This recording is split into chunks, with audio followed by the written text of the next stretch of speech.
Good evening. Tonight's piece is small, which means it isn't. The fragment is titled, Friend. It reads, Would you go looking were I to go missing? That's all of it.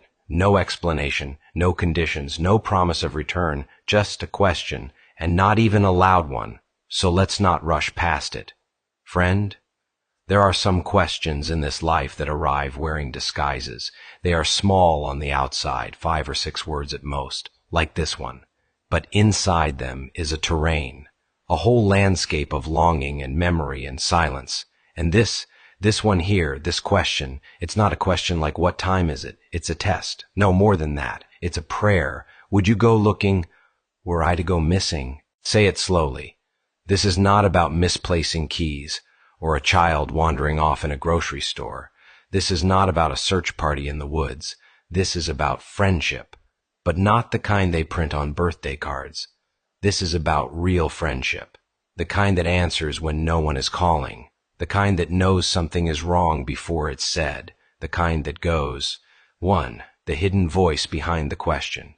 Let's start by listening behind the words. What kind of person asks this?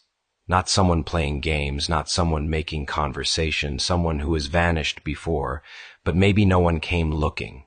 Someone who has sat in a room full of people missing and unmissed, someone who has felt themselves slipping away, slowly, and wondered if anyone noticed. This is not a shout. This is a whisper, and it carries in it the fear of every human soul. If I disappeared, would anyone come find me? We ask this with our behavior more often than our words. Some of us disappear in plain sight. We grow quiet. We make strange jokes. We push people away just to see if they'll stay. We wait for someone to knock.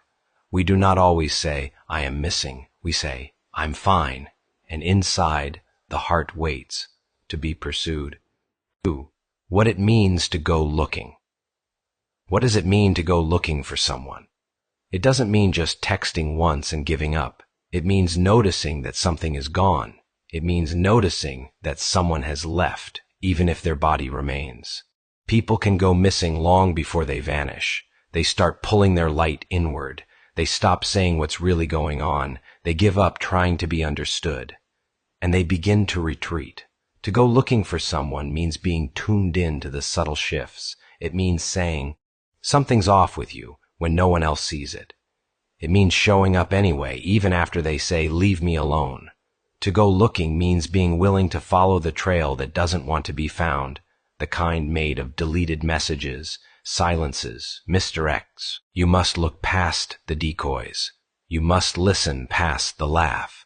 To go looking means risking being wrong. It means you might chase shadows. But it also means I'd rather be wrong about your sadness than right about your silence. 3. When the friend is the one who's missing. And what of the person who speaks the line? Would you go looking were I to go missing? This is a quiet act of exposure. They are showing you the door before they walk through it. They are saying, I am not okay, not yet, but I am still close enough to speak. This is a lifeline disguised as a hypothetical. It means, don't wait until I'm gone to start caring. It means, I can feel myself disappearing. If I vanish, would you even come?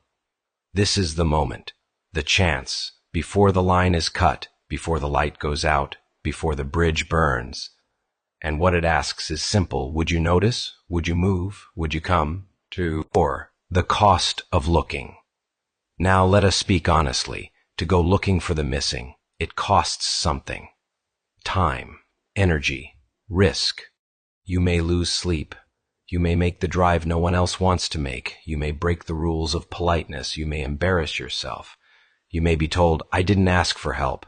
But friendship, real friendship, does not wait for permission. It listens to the soul. And when the soul goes missing, it moves. The cruelty of our age. We live in an era of false closeness, 1,000 friends, 1,000 followers, but very few who would cross a field to knock on your door. We like things, we react. But when someone goes missing inside, they are often invisible. Our friendships have become performative. We respond to signals, not absences. But listen, absence is a signal. It is the loudest one of all. When someone who always showed up stops showing up, that's not a coincidence. That's a flare. When the talkative falls silent, that's not a phase. That's a fog. When the light in someone's eye dims, it may not be depression, it may be disappearance. We are surrounded by the present but missing. And many of them are waiting for this one question: where are you? It's the hardest part. Here's the hardest part of this whole fragment. It is not in the asking, it is in the answer. Would you go looking were I to go missing? It demands a moment of clarity. Are you the kind of friend who goes looking? Have you been? Will you be? Not just when someone is obviously in trouble, not just when the sirens are already screaming, but in the quiet fade, in the small drift, in the shift of tone, in the missed text, in the hollow joke. Will you go, or will you stay home hoping they come back? The true friend. A true friend does not wait for the alert. A true friend does not need the map. A true friend feels the absence and begins to move even before they're asked, even when the missing one is hiding behind anger, even when the trail is cold. A true friend does not demand thanks. They just go, because that's what it means to go looking. 8. A final reflection. Would you go looking were I to go missing? There's no punctuation at the end of this fragment. And that's just right, because this question is not meant to be answered once. It is a living question, one you must keep asking yourself every time someone in your life grows quiet. Ask it again. Ask it for your brother. Ask it for your coworker. Ask it for the girl who changed her hair and stopped laughing. Ask it before it's too late. Ask it now. And if the answer is yes, then go. No need to wait for the storm. Some disappearances happen in the sun, but a true friend always sees the shadow and walks toward it.